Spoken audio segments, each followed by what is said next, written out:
Hello my friends and welcome to the channel. I hope you're doing well.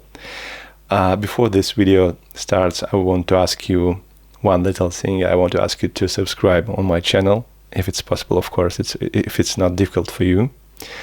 And that's all. That's all.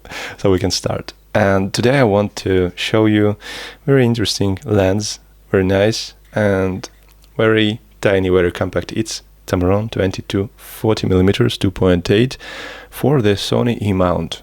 So why I bought this lens, I will try to explain you, and in this video will be also some filmings with this lens from the very nice city Bordeaux, which is situated in France, which I made a few days ago, and I will try to explain why this lens is so comfortable when you're traveling. But before we will start, I will try to explain you my experience with all the lenses that I had. I was started about 12 years ago as a commercial photographer in the weddings, and I just used many different lenses.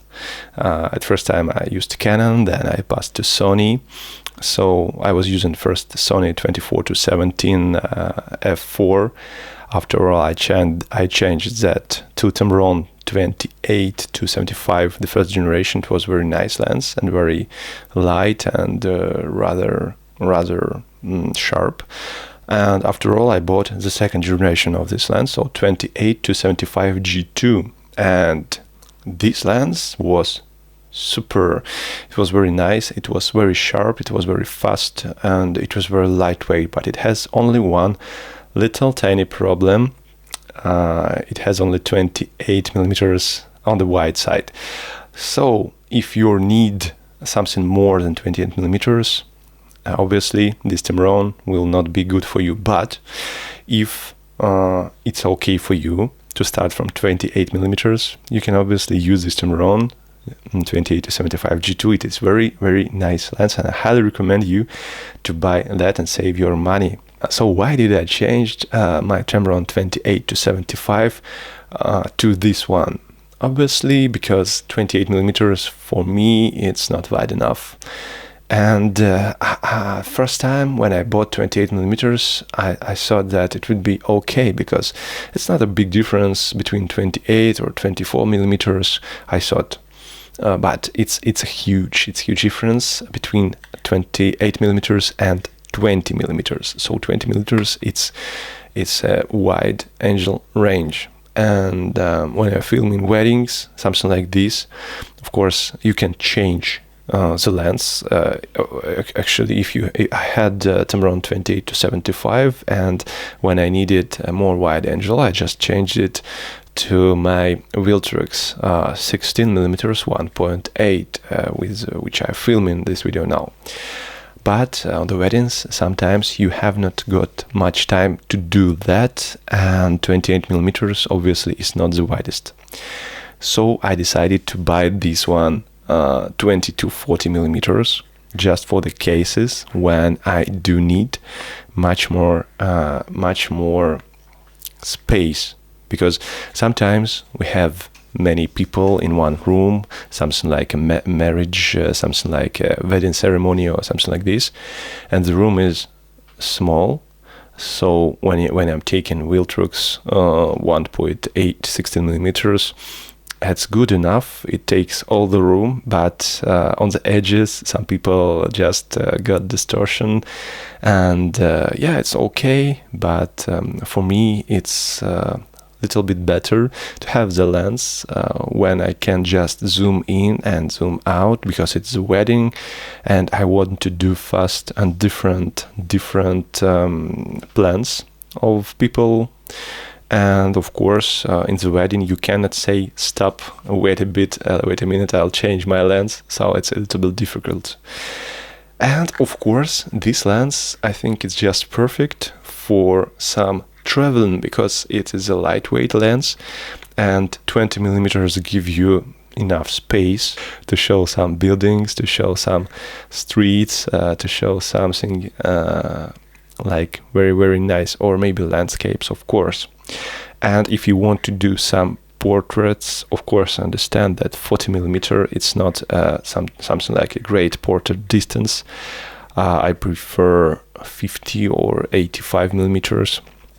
That's better, but also I prefer 35 very much. I'm the person that can film all the wedding on the 35mm, and it's true, you can film almost everything, of course, in the full frame. If you have full frame and 35mm, I highly recommend you to buy the first lens. If you're looking for the first prime lens, the 35mm will be the best, because it can do all the job. It can film portraits, it can film like groups of the people, it can film almost everything. So this lens, the first benefit, of course, it is the size. But because when I was going to some vacation I always was thinking about what lens can I take with myself, and of course you don't want to take every of your lens when you go into some vacation with your family or in another city just to walk around. It's a little bit difficult with a big bag. And my second lens is Tamron 35-150. So when you have this couple of lenses, you have just almost everything you need in the wedding. Of course, it's 2.8 and it's 2.8, but on the 35mm it's 2.0, so it's very nice kit to film weddings and to do everything very, very nice, to have very nice shots. But I prefer this one, of course, because it's very compact to travel. So you can film, obviously, pretty much with this lens. You can film something like wide planes. You can film something like 35 or 40mm. It's okay for portraits. It's okay for the half portraits or something like this. And it's great lens to carry it with yourself, because obviously you can put it in your bag, put it in your pocket, and if you have something like Sony A7 III, it's very nice. It's pretty old enough camera now, but it's still good. And a few days ago, I used to visit Bordeaux. We were traveling to the concert of Garou. If you know this artist, it's a very nice person, and have fun on his concert.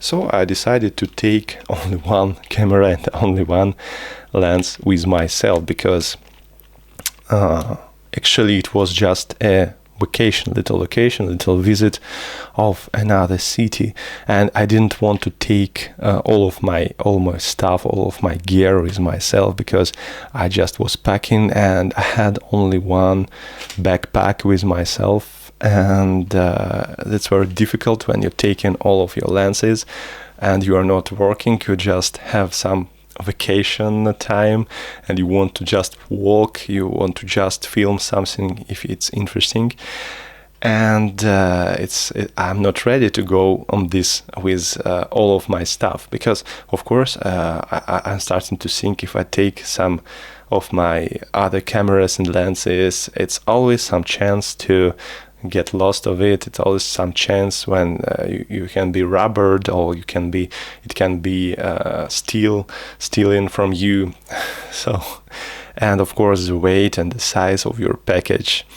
So this is a very nice combo that you can take with yourself in your journeys, that you can take with yourself in your vacation or some places, and the quality is very, very nice. Bordeaux, it is a very nice city, so we used to go there by train, and I was carrying just a little bag for my camera and lens, and also not a huge backpack with my other stuff, something like clothes and a little bit water, so something like a traveling stuff, of course. And my wife takes some nice dresses, so we have some time in the city before the concert to make some shooting, make some photo session. So at first we came to the hotel, and it was very nice and pleasant hotel in the center of the city, of the ancient city, and it was very interesting to visit the building from inside. And in our apartment I found a little French balcony in which we start our shooting, that was very nice view on the French style streets with the very interesting and ancient buildings. And as you can see, it's pretty nice pictures here. Then we started walking on the hotel, and there was very nice ladder. I don't know how to call it in English. I think it was ladder, yes. And it was also a very nice view. And I can tell you, if I took just 35mm 1.4 or something like this, it is not wide enough, of course, and it's not wide enough for 28mm. So 20mm on that side, it was very nice. And also when you're making photos on 20mm 2.8, and even with these specs of the lens, it was really dark there. So I used to take the shutter speed something like 120, and it was okay because it was very wide angle, 20mm it's wide enough, and the photos was nice. Not all of them, because I was using Sony A7 III and not the newest camera, of course, but it was okay. Then we were visiting some little bar, as it was situated on this hotel also, with a very nice atmosphere there. And there was also very dark, but 2.8 was okay for doing that photos. Of course, it's okay for doing still photos, but sometimes in extreme situations, I understand that it's not enough 2.8, but it's very specific situations. Then we start walking on the streets of Bordeaux, and it was very nice and wonderful experience, because as for me, I'm the person who likes to shoot 35mm focus distance, and I use it when you're having some zoom. It's always nice not to stack only on the one position, something like if I have 20 to 40, I'm just using 20 and that's all. So if you're doing like this, you better buy 20mm fix that Tamron also has.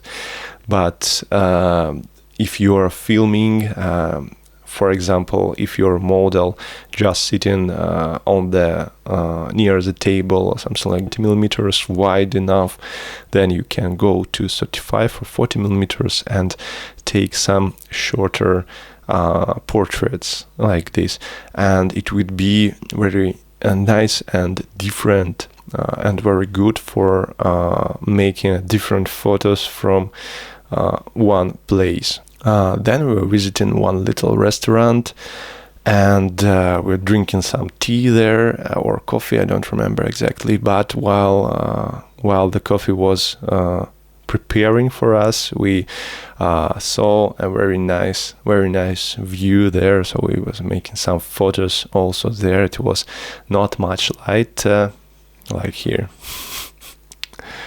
It was not much light there in the restaurant, but it was very beautiful atmosphere, and I like how Tamron goes. It's very sharp, as you can see. But what I must say to you, I also have a camera, Sony A7 IV, and my second camera is Sony A7 III. But I just mentioned a little difference in the AF system. Of course, the A7 IV, it's newer, it has newer autofocus system. It's with the AI inbuilt, so Sony A7 IV, it's much better, has much better focusing that A7 III. When I just made some photos with A7 III there, I mentioned on the camera it was pretty good. I said I was seeing on the display that it's crisp and okay, but when I came home and just watched the photos on the computer, I mentioned that some photos were misfocused, so sometimes the focus just goes to the background. I don't know why it happens, but if you're owner of Sony A7 Mark III, you can expect some stuff like that. It's not goes always like that. Of course, I made something like 100 and 150 photos, and from this amount of photos, only maybe 20 photos was misfocused, and I understand why, because sometimes we were filming in the dark rooms, in the dark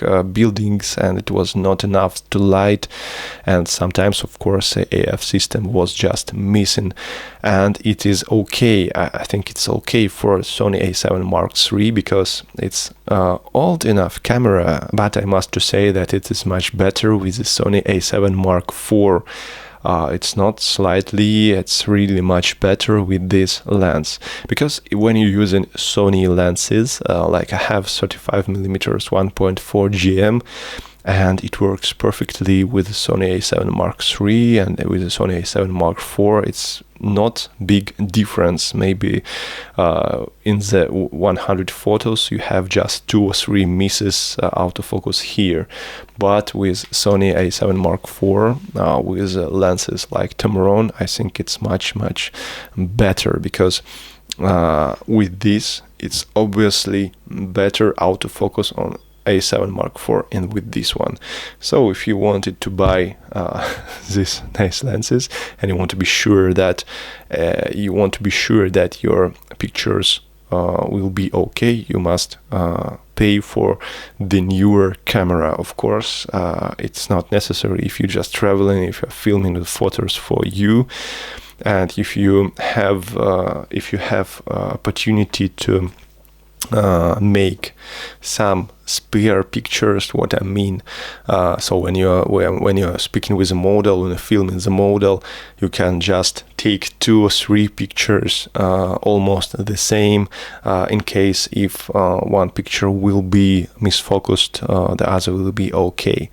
And of course I'm trying to use focus, I have focus, but when you're using the wide range 20mm, it's a little difficulty with it, because camera starts to search the face, it starts to search the eye, and it's not always doing this good. So I had some little tiny problems with the AF here on the A7 Mark III, but I don't think that it is a problem of the lens. I'm just thinking that it's problems of A7 Mark III, because it's old enough camera and it has really nice AF, but for these years, of course. So nowadays autofocus system, it's much better in A7 Mark IV or etc. cameras like this. Okay, what's another problem that I mentioned with this lens on the A7 Mark III and also Mark IV?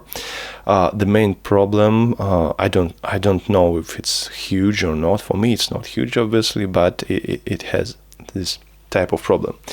When you're using AIF, so when you're pressing this button to focus on the eye, everything goes just perfect. So it just starts to tracking the eye, it just starts to tracking your target. But when in that time you start zooming a little bit here or there, it just losing your target. So it goes like a little pause when you're zooming, and then it goes refocusing. So it can be a problem when you need to do fast zooming and to shut fast your shots. It can be a problem because it's need maybe a few seconds for refocusing. When you pressing this button and starts to zoom in or out, it needs some time to find the eye, to find the face. So you can just lose some frames, but I think it's okay when you're shooting something not so fast. Obviously this lens, it's not made for sport or something like this, and it's just things that you need to know, I think, that I mentioned here. So what is another benefit of this lens? Obviously it is very nice and compact, and it can fit to your crop system. If you have some spare cameras, if you have some crops, Sony, like I have a Sony A7 III, so it is very natural to fix it in this type of cameras, or you can obviously fix it on the Sony A7C cameras. This lens will be okay with it, well balanced, and it's not heavy, it's not huge, and on the crop systems you're receiving like 35 or 30. It's like a 30 to 60. So 30 to 60, it's a little bit near my old Tamron 28 to 75 on the full frame. So if you're using this Tamron here, it's like 30 to 60 millimeters. It becomes more tele range, and it's not bad. So I think that's very travel friendly and nice lens. And also Tamron made a great job with its size, and obviously for me this is much better than Sony 24 to 50, because I'm using more this 20mm range than 50 range there. Also because of course I have my Compagnon 35 to 150 that creates a great combo of these lenses, and for me Tamron it's much better because it's cheaper, it's very light, it has a very nice AF system. Of course when you use it on specific cameras like A7 Mark IV or 5 or an R Mark IV. And of course it's made from plastic, but it is very lightweight from the other side, so I prefer it to travel. I prefer it to take it somewhere to my vacations. I prefer it to keep it in my bag, because the best lens, the best camera obviously for you, this is the lens that you can carry most of the time with yourself, and I think it's great lens for this purpose. So thank you very much for watching. I hope that you like this video. Don't forget to press likes, please. You can write some comments what lenses you prefer. And of course, I wish you all the best and to make a very nice photos. Thank you very much, and bye-bye.